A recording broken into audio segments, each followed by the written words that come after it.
got a corpse in a car, minus the head in the garage. Take me to it. Mother... Be good at that. You're now in the hands of the SS. My hands, to be exact. Bill says dead or alive, the rest of us just shoot you in the back, come up on top of perch somewhere and bring you in dead over saddle. But when John Roof, the hangman, catches you, you hang. When you're watching a film by Tarantino, be careful. You're watching a Tarantino film. لا يا شيخ، ايش استفدت انا؟ I know, but it sounds so Tarantino. بس. اوكي، كوينتين جيروم تارانتينو خلال 25 سنة من حياته الفنية قدم لنا 8 أفلام، أو أقدر أسميها 8 تحف سينمائية تغنيك عن مئات أفلام هوليوود. اسمح لي، اليوم حنتكلم عن فتى هوليوود الذهبي كوينتين جيروم. أوكي، عطونا انترو.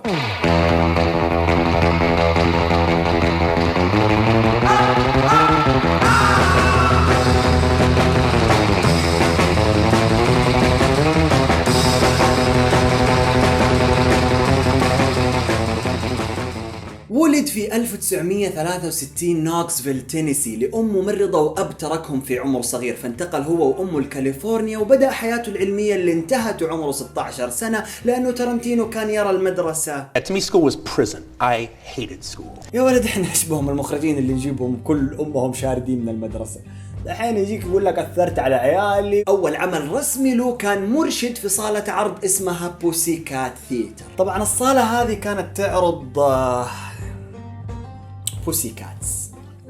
كبر تارانتينو حالما انه يكون ممثل، وفي عمر 18 سنة حصل على العمل اللي اضاف لمعرفته السينمائية كثير. 5 سنوات بائع في محلات فيديو اركايف، كمية افلام هائلة تحت يده ونقاشات مع الزبائن كونت له ثقافة سينمائية لا يستهان فيها. كتب نصه الاول لفيلم قصير بعنوان ماي بيست فريندز بيرثداي، استعار كاميرا من احد الاصدقاء وجلس 4 سنوات يجمع مال ويكتب ويصور. اتحمس، حول الفيلم القصير لفيتشر، وبعد 4 سنوات من العمل راح شاف الفوتج واكتشف Man, this is so shitty, I cannot show it to anyone. Let's consider that a film school. وكانت على لسانه أرخص مدرسة لتعلم صناعة الأفلام في العالم، لأنه رغم أنه الفيلم ما شاف النور إلا أنه تارانتينو استطاع تعلم الحرفة بالتطبيق. Other than the film history aspect of film schools, that rather than go to film school, just get a camera and try to start making a movie. خلال 25 سنة من مسيرته الفنية كتب وساعد في إخراج كثير من الأفلام، لكن 8 منهم اللي كانت من كتابته وإخراجه. قبل ما نتكلم عنها ونعرضها خلونا كالعادة نفتح جمجمة هذا الملحوس ونسأل السؤال الكوني: ليش؟ Why؟ ليه؟ Why؟ ليش؟ Why? Because we love making movies. كوينتين تارانتينو يعرف كيف يحكيك قصة ويخليك تستمتع بكل جزء منها. انت في فيلم لتارانتينو ما تنتظر النهاية عشان تمتعك، كل مشهد ممكن يكون ممتع، كل محادثة لها إثارة خاصة. It's about the line. الحوار من أجل الحوار، لا تجعل نفسك مرتبط بالنتيجة واستمتع بالرحلة. حوارات موسيقية تحس انه في شاعر متمكن رصها وخطباء مفوهين يلقوها، رغم انه معانيها غالبا ما يكون لها اي صلاح في الحبكة الرئيسية. العظيم ألفريد هيتشكوك يقول: ضع شخصين على طاولة في محادثة عن البيسبول وفجر قنبلة وحتلاقيني اندهشت لمدة 10 ثواني.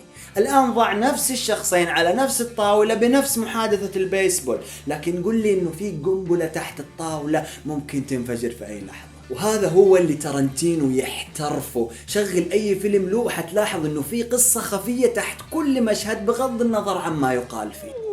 That's a bingo. ايضا تارانتينو نادرا ما يستعمل كومبوزرز لافلامه، عنده اذن موسيقية جيدة مكنته من اختيار اغاني رهيبة جدا لقت نفسها في افلامه.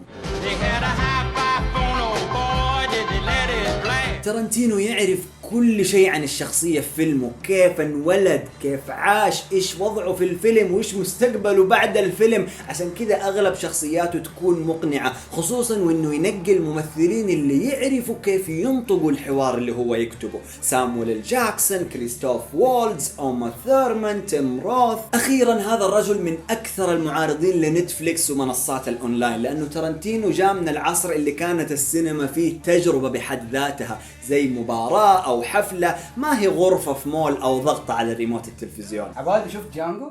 يا شفته على نتفليكس تقريبا. Say Netflix one more goddamn time. I dare you. I double dare you, mom. What? Oh my god. Oh my. باستخدام ثقافته وخبرته العملية انتهى من كتابة فيلمه الرسمي الأول، وبعد ما انتهى جاء صاحبه ومنتج الفيلم لورنس بندر وسأله كوينتين مين في راسك الممثل الحلم اللي ممكن يكون الدور الرئيسي في ريزرفوير دوغز. That would be Harvey. لورنس بندر أخذ النص لمدرسته اللي أخذته لصاحبتها زوجة هارفي كيتيل اللي أعطته زوجها، وقرأوا وتحمس وقرر يشارك مو بس كممثل وإنما كمنتج في أحد أكثر أفلام السرقة المستقلة إمتاعا، اللي حرفيا أنت ما تشوف فيه السرقة لكنه يقدر يشد انتباهك طوال مدة عرضه.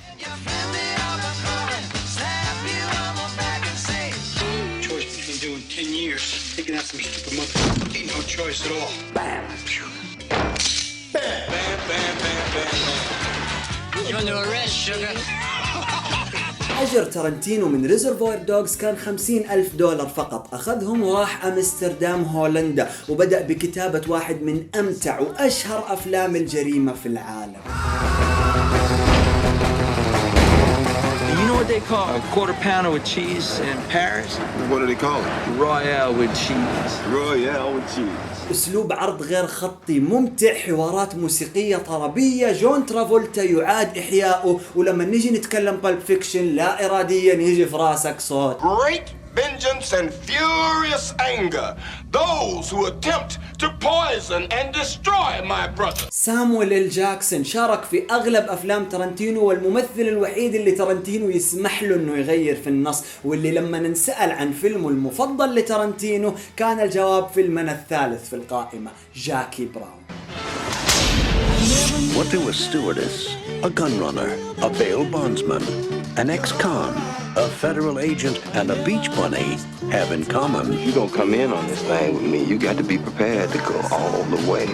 الفيلم الوحيد في تاريخ تارنتينو اللي مبني على رواية اسمها رام بانش، واللي تتكلم عن مضيفة طيران ساطية تلاقي نفسها بين ضغط الشرطة من جهة وتهديدات العصابة اللي كانت بتساعدها، وأي عصابة، سامويل إل جاكسون، روبرت دينيرو، وكريس تاكر. كوينتين تارنتينو يصف جاكي براون بأنه فيلم هانج أوت من الدرجة الأولى، بمعنى أنك حتستمتع بمشاهدته أكثر من مرة، especially when you're hanging out with these guys. يمكن أنت تكون ما تعرف تارنتينو، بس لازم يكون مر عليك واحد من أشهر أفلام الأكشن عالميا.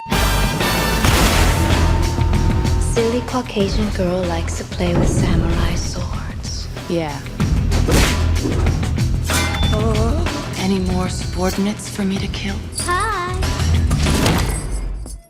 كيل بيل غزا العالم، كمية أكشن وسيوف ودم غير طبيعية، ناهيك عن شخصية الباد آس أوما ثورمان اللي كانت لابسة البدلة اللي لبسها بروس لي في آخر فيلم له. يس، الرجال شاف أفلام بعمري وعمرك، فلما يرمي ريفرنسز هنا ولا هناك مو غلط. كيل بيل في أكثر من 90 أون سكرين كيلينج، في منها اللايف أكشن، ولك أنت تتخيل إنه في كمان أنيميتد. 松本、私を見て。私の顔をよーく見て。 هذا اللي خلى نص كيل بيل دسم ويصعب عرضه في فيلم واحد، فتم تقسيمه لفيلمين عرضوا في سنتين متتالية، والاثنين حققوا أرباح بوكس أوفيس خيالية. Our part's over.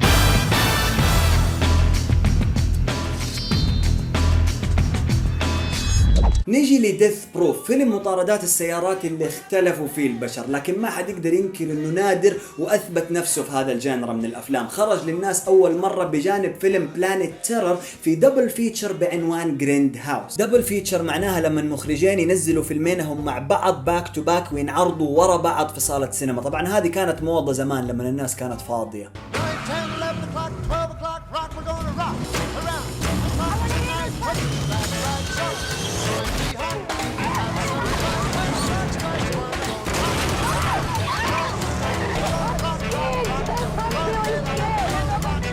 ويظل أداء كيرت راسل، المشاهد الخطرة للرائعة زوي بيل، وأقدام باقي الممثلات عاملة شغلها في هذا الفيلم. وبعدين يجي يقول لك أنت أثرت على عيالي صاروا يشموا رجول آخر الليلة. Germans during a gala premiere. In attendance will be most of the German High Command. do a rendezvous with our double agent. She'll take it from there. You're getting us in that premiere. It's suicide. What else we gonna do? Go home? So what's the plan? We punch those goons out, take their machine guns, and burst in there blasting.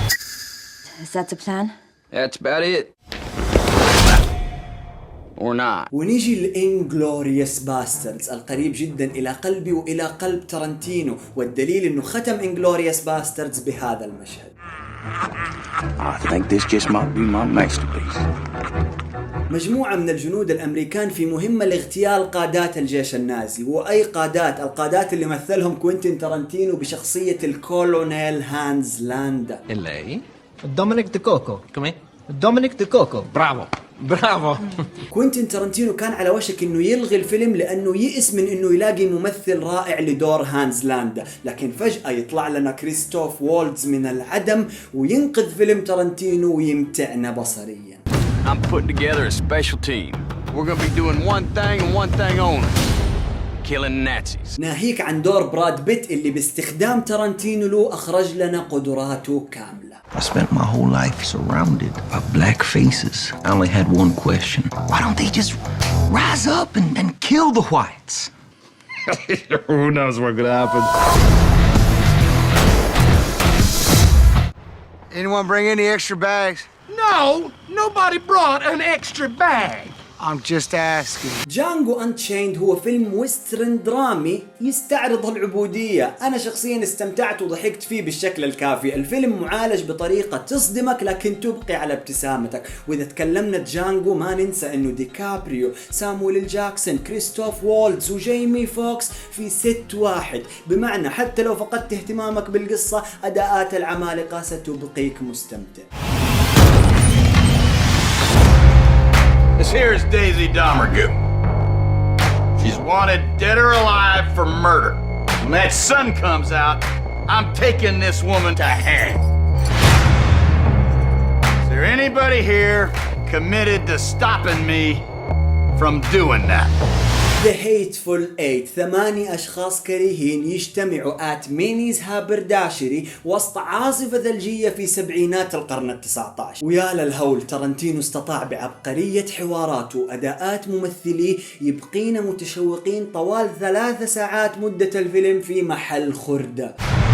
Well. Looks like Minnie's haberdashery is about to get cozy for the next few days. Yes, it does. فإذا أنت لسه ما شفت The Hateful Eight، أنا أدعوك إنك تتعرف على شخصيات عظيمة لكن كريهة وتقعد طوال الساعتين الأخيرة من مدة الفيلم متشوق ما تدري مين فيهم ممكن في أي لحظة يفصل على الباقي. Move a little strange, you're gonna get a bullet. Not a warning, not a question. A bullet. ترنتينو سلطن في حوارات The Hateful Eight، وهذا اللي يخلي المشاهد العادي ممكن يفقد اهتمامه في بعض فترات الفيلم، لكن الترنتيناويين الترنتينوواويين حيستلذوا بكل لقطة في The Hateful Eight. The way John tells it, you need to go watch this one as soon as possible. And the way John tells it, why the hell are you still here? عندي خبرين، حزين وسعيد. الحزين انه كوينتين ترنتينو صرح بانه سيتوقف عن اخراج الافلام السينمائية بعد فيلمه العاشر، نزل منهم 8، والتاسع هو خبر السعيد Once Upon a Time in Hollywood. اللي نعرفه عن هذا الفيلم الى الان انه من بطولة ليوناردو دي كابريو، براد بيت، الباتشينو، مارغو روبي، وانه قصته حتكون عن ممثل والستاند دبل حقه في هوليوود عام 1969 اثناء جرائم عائلة مانسون الشهيرة. تخيل انه كل هذه المتعة جايتك في 2019، فلك ان تنتظر الى ذلك الحين او تقول لي على اي مخرج ثاني تحب تشوف له فيديو زي هذا غير نولان وكيوبريك لانه اوريدي عملناهم. واذا انت وصلت لهذا الفيديو وشفت الفيديو حق اكثر 10 تعليقات تدفع عندي اللي طخ نفسي والى الان ما شفت فيلم بالب فيكشن، هذه مشكلة. الفيلم ما حيغير العالم لكنه مسلي اللعنة. أصلا ترنتينو بشكل عام ما يهمه تغيير العالم، هو يهمه متعتك البصرية، فهو بيشتغل عشان انت تتسلى وإحنا بنشتغل عشان انت تتسلى، فيرحمهم روح اتسلى وكون في المر.